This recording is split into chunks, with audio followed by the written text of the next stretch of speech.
America ने ये advisory जारी की है। बता दें कि ये दूसरी एडवाइजरी है यूएस की तरफ से। भारत पाक बॉर्डर पर ना जाने की सलाह दी है। लगातार मेरे सहयोगी हमारे साथ जुड़े हुए हैं। किरण, इस खबर पर क्या कुछ अपडेट, क्योंकि ये दूसरी एडवाइजरी यूएस की तरफ से आई है अपनी नागरिकों को लेकर। इस बार जो सलाह दी गई है, जो एडवाइजरी दी गई है, वो ये है कि भारत पाक बॉर्डर के नजदीक जो है ना जाए यूएस नागरिक।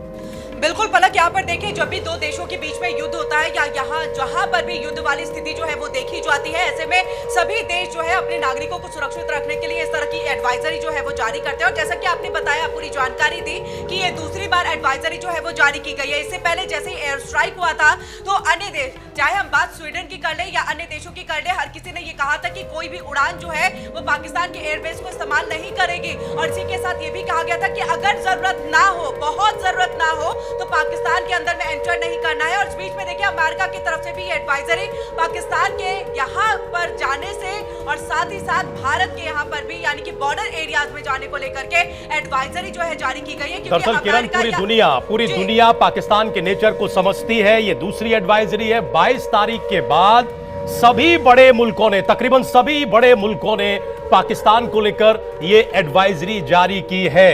यानी पाकिस्तान की जो तासीर है उससे पूरी दुनिया वाकिफ है। नासिर हमारे सहयोगी हमारे साथ श्रीनगर से जुड़ चुके हैं। श्रीनगर बहुत महत्वपूर्ण जगह।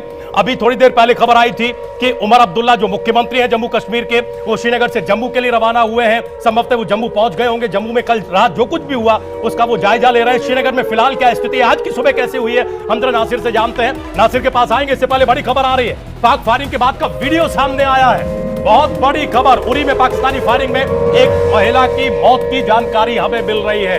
गोलीबारी में कुछ इमारतें भी क्षतिग्रस्त हुई हैं। ये बड़ी जानकारी पाक फायरिंग के बाद का वीडियो सामने आया। ये तस्वीरें आप देख सकते हैं। फायरिंग में ये किसी गाड़ी का शीशा टूटा हुआ दिखाई दे रहा है। कुछ मकानों पर, कुछ दुकानों पर हमले हुए हैं जिनमें इमारतें क्षतिग्रस्त हुई हैं। और जानकारी ये मिल रही है कि एक महिला की वहां पर मौत हुई है। नासिर के पास हम जाएंगे इन्हीं तस्वीरों के साथ। नासिर, फिलहाल क्या स्थिति है श्रीनगर में, आज की सुबह कैसे हुई है, जल्दी से बताएं संक्षेप में।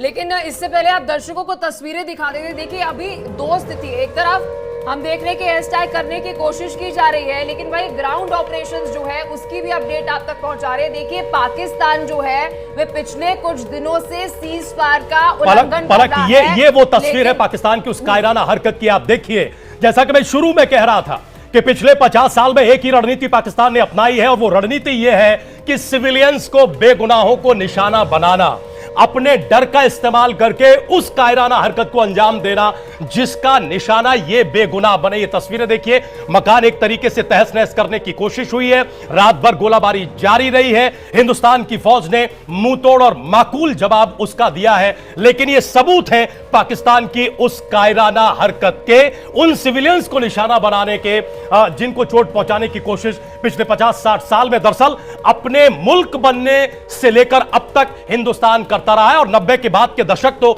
लगातार इसकी गवाही देते रहे हैं। पलक, बिल्कुल। और राजीव, अगर हम बात करें तो पुंछ से भी ऐसी तस्वीर सामने आई थी कि वहां पर जो स्थानीय लोग थे, सिविलियंस थे, उन्हें टारगेट किया गया।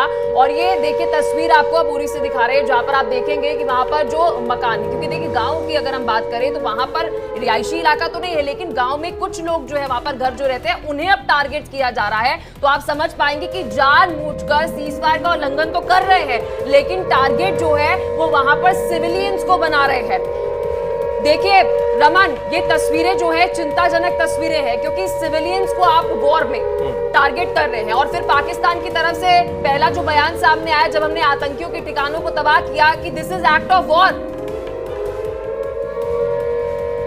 जी बिल्कुल। देखिए पलक, जिस तरीके से पाकिस्तान का इतिहास रहा है और पाकिस्तान हमेशा से जब जब भारतीय सेना के हाथों उसने मार खाई है तब तब पाकिस्तान ने सिविलियन इलाकों को अपना निशाना बनाया है। जिस तरीके से हमने 2 दिन पहले भी बताया था कि पुंछ और टंगधार का जो इलाका पड़ता है कुपवाड़ा में, उसे बहुत हैविली डैमेज किया है आर्टिलरी शेलिंग कर कर, और करीबन 14 से 15 लोगों की मौत हुई थी, 43 लोग घायल हुए थे। उसके बाद बीती रात जिस तरह से एक बार फिर पाकिस्तान ने सिविलियन इलाके जो नौशहरा से लेकर और पुंछ का इलाका है, साथ साथ में उड़ी का जो इलाका है, वहाँ हैवी बम बम्बार्डमेंट बीती रात पाकिस्तान की तरफ से की है। और मेरी जो जानकारी है, इस समय भी नौशहरा से लेकर पुंछ तक जो है वो हैवी सीज फायर का वायलेशन इस समय किया जा रहा है। बड़े हथियारों का इस्तेमाल किया जा रहा है। रिहायशी इलाकों को अपना टारगेट जो है वो सीधे तौर पर बनाया जा रहा है, क्योंकि पाकिस्तान को मालूम है कि अगर वो भारतीय सेना को टारगेट बनाएगा तो उसे जवाब फिर उस तरीके से मिलेगा जिसको वो सहन नहीं कर पाएगा, जिसे वो बर्दाश्त नहीं कर पाएगा। लेकिन भारतीय सेना यहाँ पर अपने सिविलियंस का भी ध्यान रखती है